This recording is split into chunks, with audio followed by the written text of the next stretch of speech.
Hello everyone, welcome to Edushield. आज की video में हम बात करेंगे कैसे आप CUET एंट्रेंस के लिए तैयारी कर सकते हैं, वो भी बिल्कुल कम टाइम पे। जैसा कि आपको पता है, एनटीए की जो नोटिफिकेशन थी उसके हिसाब से जो आपका एंट्रेंस एग्ज़ाम होना है वो मिड आपके जुलाई के आसपास होना है। तो उसके हिसाब से आपको तैयारी करने के लिए अभी से टाइम पीरियड मैनेज करके चलना होगा।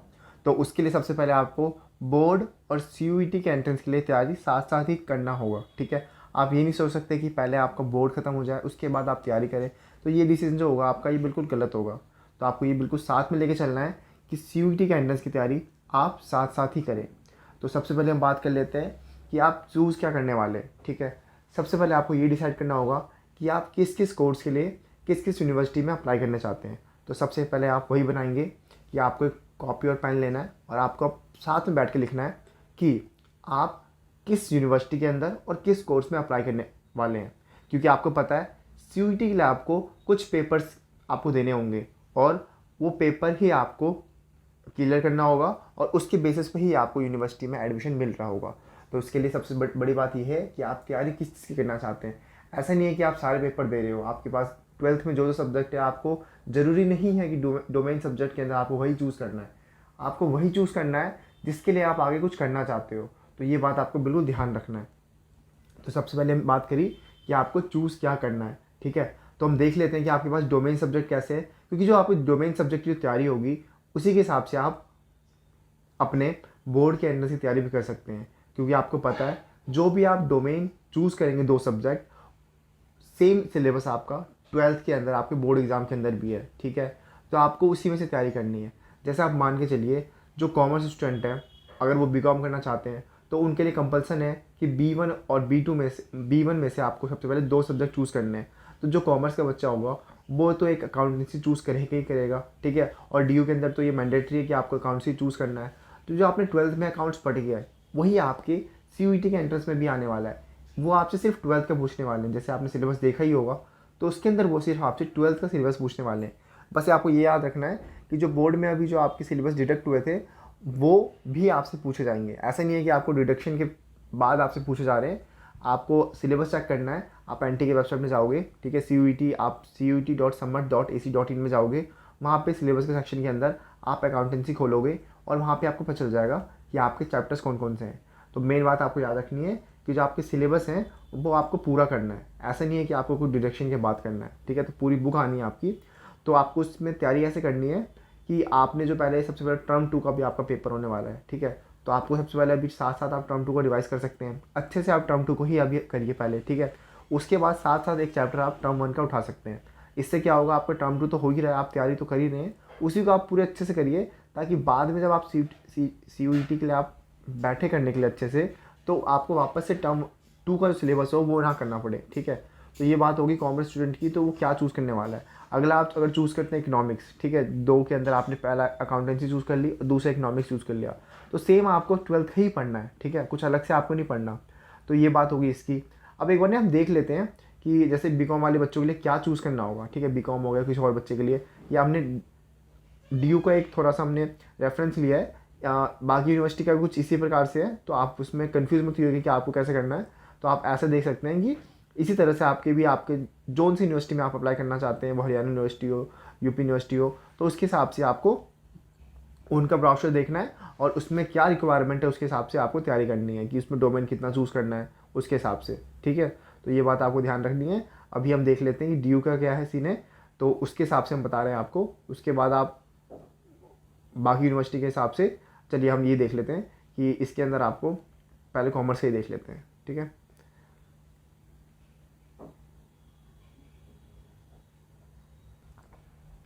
तो हमने खोल लिया हमारा कॉमर्स और मैनेजमेंट का हमने ब्राउचर। ठीक है, अब सबसे पहले हम देख लेते हैं BCom ऑनर्स का क्या रिक्वायरमेंट है DU के अंदर और आपको इसकी तैयारी कैसे करनी होगी। सबसे पहले आपको कॉम्बिनेशन 1 आपके पास है कि आप लिस्ट ए में से कोई एक लैंग्वेज ले। ठीक है, आप मान के चल रहे हैं हम अभी हमें कि आप इंग्लिश लेने वाले हैं, तो एक सब्जेक्ट हो गया आपके पास इंग्लिश। ठीक है, वो लैंग्वेज के अंदर आपने इंग्लिश चूज़ किया। ठीक है, ज़रूरी नहीं आप इंग्लिश ही चूज़ करें, आप हिंदी भी चूज़ करते हैं और बाकी लैंग्वेज भी चूज़ कर सकते हैं आप अपनी, लेकिन हम मान के चल रहे हैं अभी आप इंग्लिश चूज़ कर रहे हैं। ठीक है, अगला आपके पास कंपल्शन है कि आपको मैथमेटिक्स लेनी ही लेनी है। किस में से, डोमेन सब्जेक्ट में से। ठीक है, तो आपको ये ध्यान रखना है आपको मैथमेटिक्स लेनी ही लेनी है। ठीक है, मैथ्स आपको। उसके बाद आपको any 2 subject out of which at least one should be from B1। अब आपको इसके अलावा कोई 2 सब्जेक्ट लेना है, और ये बात आपको याद रखनी है कि एक सब्जेक्ट B1 में से ही होगा। तो आप क्या लेने वाले हैं, आप मान के चलिए B2 में से कुछ और भी ले सकते हैं, बट B1 में से एक लेना ही लेना है। तो क्या लेंगे आप मान के चलिए आप B.Com करने वाले हैं, तो आपकी अकाउंट्स अच्छी होगी तो आप वो लेने वाले हैं, क्योंकि आगे भी आपको उसी में पढ़ना है। तो आप एक अकाउंट्स लेने वाले हैं और दूसरा मान के चल रहे हैं कि आप इकोनॉमिक्स लेने वाले हैं। तो आप यहाँ पे देख सकते हैं कि आपका मैथमेटिक्स, अकाउंट्स और इकोनॉमिक्स तीनों आपका डोमेन सब्जेक्ट में से आ रहा है, और इन तीनों का ही जो आपका सिलेबस होगा वो आपको क्लास 12 का पढ़ना है। तो आप ये देख सकते हैं कि आपको कुछ अलग से ज़्यादा मतलब तैयारी अलग से नहीं करनी है आपको। तो आपको ये ध्यान रखना है कि जो आपका सिलेबस होगा वो आपका लगभग क्लास 12 का ही पूछा जा रहा है आपसे। बस आपको बात करें हम अलग से क्या करना होगा, लैंग्वेज के अंदर आपको कुछ चीज़ें अलग से पढ़नी होगी, ग्रामर्स के अंदर आपको चीज़ें करनी होगी, कॉम्प्रिहेंशन की प्रैक्टिस करनी होगी, जो क्लास 12 में थोड़े कम आते हैं बोर्ड्स के अंदर। तो इसके अंदर आपको वो देख सकते हैं कि आपको इंग्लिश के अंदर थोड़े फोकस करना होगा, लेकिन बाकी जो सब्जेक्ट है आपके मैथ्स हो गए, अकाउंट्स हो गया, आपका इकोनॉमिक्स हो गए, वो आपके क्लास 12 के बेसिस पे ही आपसे पूछे जा रहे हैं। आपको 11th का भी नहीं पढ़ना, सिर्फ क्लास 12 का। आपको फुल सिलेबस क्लास 12 का पढ़ना होगा इसके लिए, ठीक है। अलग से आपको कुछ और नहीं करना, ठीक है। अब रही बात, आपके पास दूसरा कॉम्बिनेशन भी है। अगला आपके पास एक लैंग्वेज चूज़ करना है, वही सेम।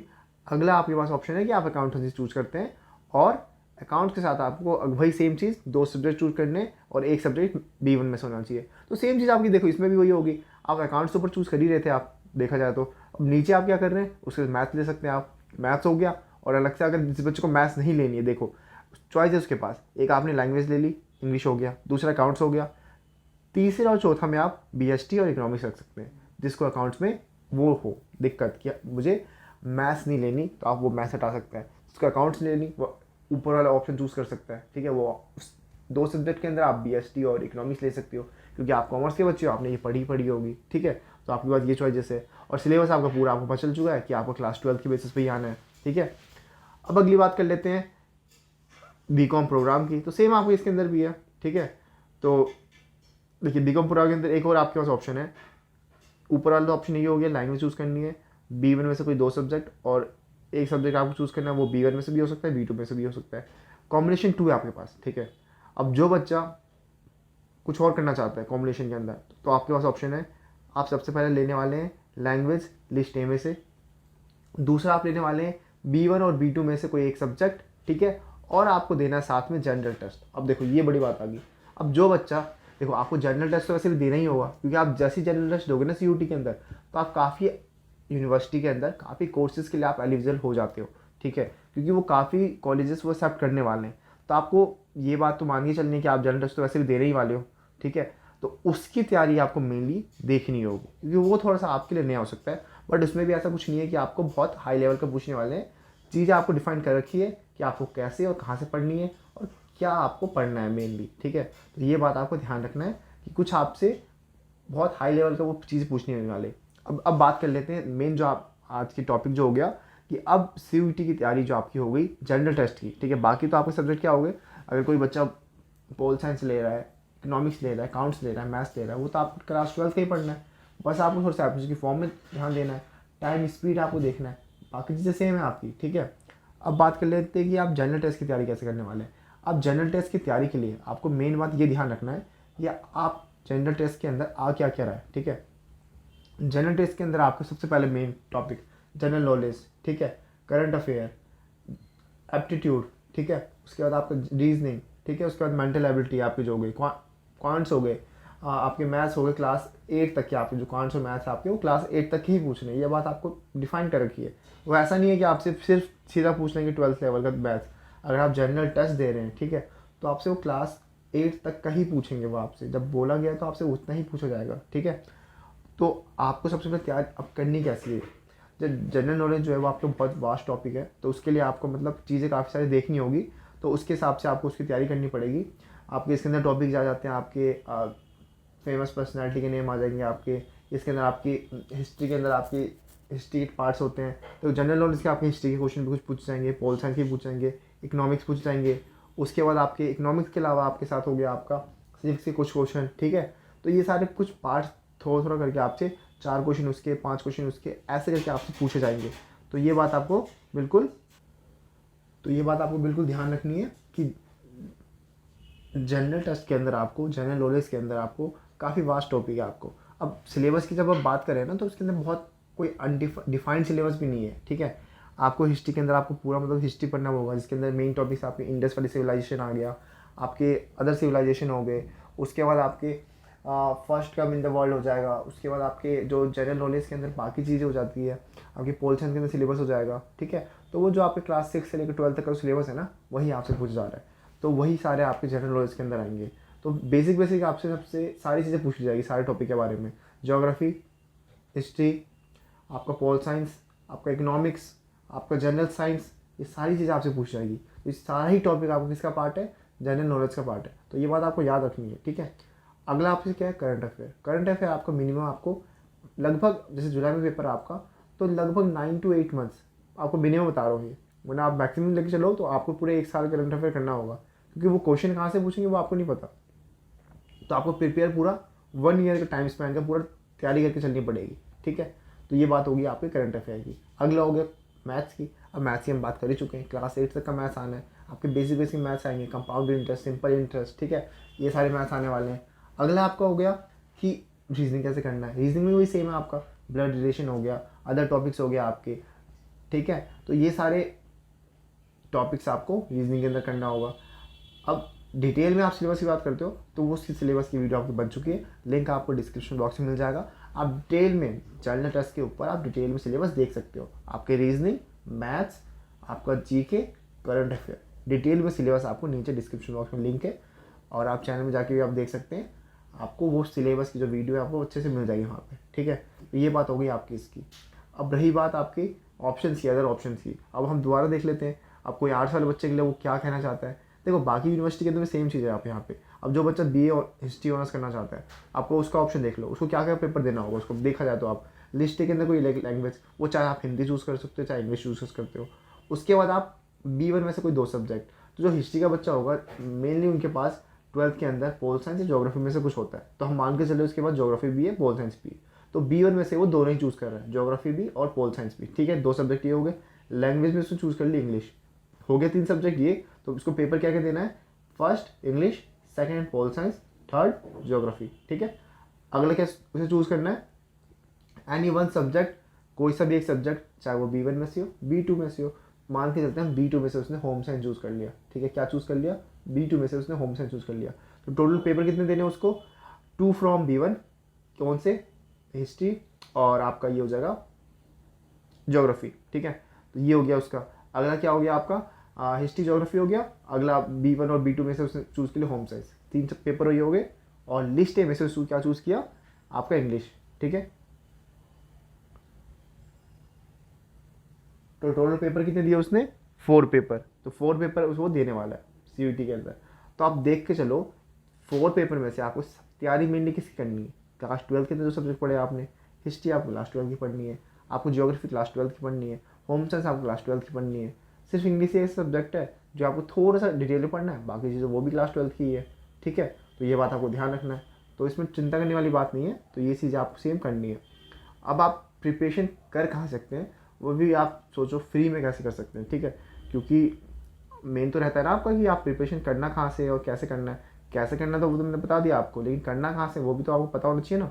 तो मेनली देखो, आप इस चैनल के अंदर आपको मेनली जनरल टेस्ट की जो प्रिपरेशन है आपकी पूरी वो हो जाएगी। सीरीज़ आपकी आधी स्टार्ट हो चुकी है, बाकी सीरीज़ भी जल्दी स्टार्ट हो जाएगी सब्जेक्ट के लिए। आप मान के चलो इसके अंदर आपको जनरल टेस्ट के अंदर आपकी जनरल नॉलेज की सीरीज़ स्टार्ट है, आपकी करंट अफेयर की सीरीज़ स्टार्ट है, तो आप इतने वो देख सकते हैं। जल्द आपकी मैथ की सीरीज़ स्टार्ट होने वाली है, ठीक है।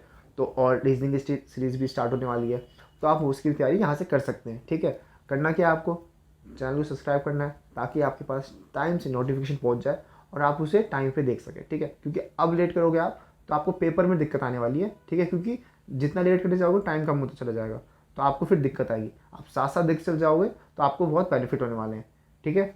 अब रही बात आपकी बाकी आपके सब्जेक्ट्स की, तो डोमेन के अंदर मेनली हमारे आर्ट्स हो गया और कॉमर्स के जो आपके सब्जेक्ट्स हैं उसकी मेनली यहाँ पे तैयारी होगी। तो आप उसके लिए भी आप चैनल सब्सक्राइब कर सकते हैं। अगर आप आर्ट्स मैनेजमेंट के अंदर और आप आर्ट्स के सब्जेक्ट्स के अंदर जैसे पोल साइंस, हिस्ट्री, उसके जो डोमेन स्पेसिफिक सब्जेक्ट है तो उसकी तैयारी भी आपको यहाँ पे हो जाएगी, ठीक है। तो आपको पता चल गया आपको तैयारी करनी कहाँ से है। तो सबसे पहले आपको ये डिसाइड करना है कि आपको कौन सी यूनिवर्सिटी के अंदर अप्लाई करना है और कौन से कोर्सेज के अंदर अप्लाई करना है, तो उसके हिसाब से आप पेपर दे रहे होंगे। तो मेन तो आपको जनरल जो टेस्ट है आपको वो देना ही देना है, क्योंकि ज़्यादातर यूनिवर्सिटी ना वो एक्सेप्ट कर ही रही है। आप ड्यू के अंदर ही बाकी कोर्सेज देखोगे ना, जैसे आपका बीकॉम प्रोग्राम है वहाँ भी वो एक्सेप्ट करने वाली है वो, और बाकी आपके अदर कोर्सेज हो गए, जैसे जर्नलिज्म का कोर्स है, ड्यू के अंदर 3 कोर्सेज है जर्नलिज्म के, तीनों के अंदर ही आपको जनरल टेस्ट देना कंपलसन है। ठीक है, आपका DSG होगा, दिल्ली स्कूल ऑफ जर्नलिज्म, वहाँ पे भी आपको जनरल टेस्ट जो है वहाँ पे देना कंपलसन है, तो आपको उसके लिए देना ही होगा। और एक बार आप जनरल टेस्ट दे दोगे तो उसी के स्कोर आपके हर जगह माने जाएंगे। ठीक है, ऐसा नहीं है कि आपको बार बार टेस्ट देना है, तो आप एक बार दोगे तो उसको आप अच्छे से ही दोगे। ठीक है, आप अगले साल के लिए नहीं वेट करोगे, आप इस साल दे रहे हो तो इस साल आप अच्छे से दोगे, ताकि आपके अच्छे नंबर आए और आपको अच्छी यूनिवर्सिटी और अच्छा कॉलेज मिले। ठीक है, तो ये बात आपको ध्यान रखना है। तैयारी के लिए आपको बता रहा हूँ मैं। ठीक है, आप इस चैनल से भी कर सकते हैं, बाकी कोई सा चैनल आप जिसको फॉलो करना चाहे आप फॉलो कर सकते हैं। आपको बस तैयारी करनी है और आपको स्टार्ट कर देना है। ठीक है, आपको वेट नहीं करना कि आप कुछ अच्छा आएगा उसके बाद आप स्टार्ट करोगे। ठीक है, आपको जहाँ से अच्छा लगता है आप वहाँ से तैयारी कर सकते हैं। बस आपको ये ध्यान रखना है कि आपको तैयारी अभी स्टार्ट कर देनी है, क्योंकि आपके पास ज़्यादा टाइम बचा नहीं है। आप बोर्ड में अभी 10-15 दिन देने वाले हो, उसके बाद आपके पास ज़्यादा टाइम बचेगा नहीं। आपके जून में पेपर खत्म होंगे, ठीक है, जुलाई में आपका पेपर है, तो आपके पास ज़्यादा टाइम बचा नहीं है। आपके पास लगभग आपके पास 1 से 2 महीना ही बचा है। ठीक है, तो आपको बिल्कुल इसका यूज़ करना है, ताकि आपको अच्छा कॉलेज और अच्छा यूनिवर्सिटी में आपका एडमिशन हो सके। ठीक है, टारगेट सबका अच्छा होता है, लेकिन आपको उसके हिसाब से तैयारी भी करनी है। ठीक है, ऐसे ही आप बाकी कोर्सेज का भी देख सकते हो। काफ़ी सारे आपकी वीडियोस बने हुए हैं CUET के एंट्रेंस से रिलेटेड डाउट, जितने भी आपके वीडियो बन रहे हैं और बने भी हुए हैं, आप उसको चेकआउट कर सकते हो। बाकी आपको अगर कुछ भी हेल्पफुल लगाओ तो आपको चैनल को सब्सक्राइब करना है और वीडियो लाइक करनी है। ठीक है, और कोई भी डाउट हो तो आप कमेंट सेक्शन में लिख सकते हैं। बाकी आज के लिए इतना ही। Thank you so much.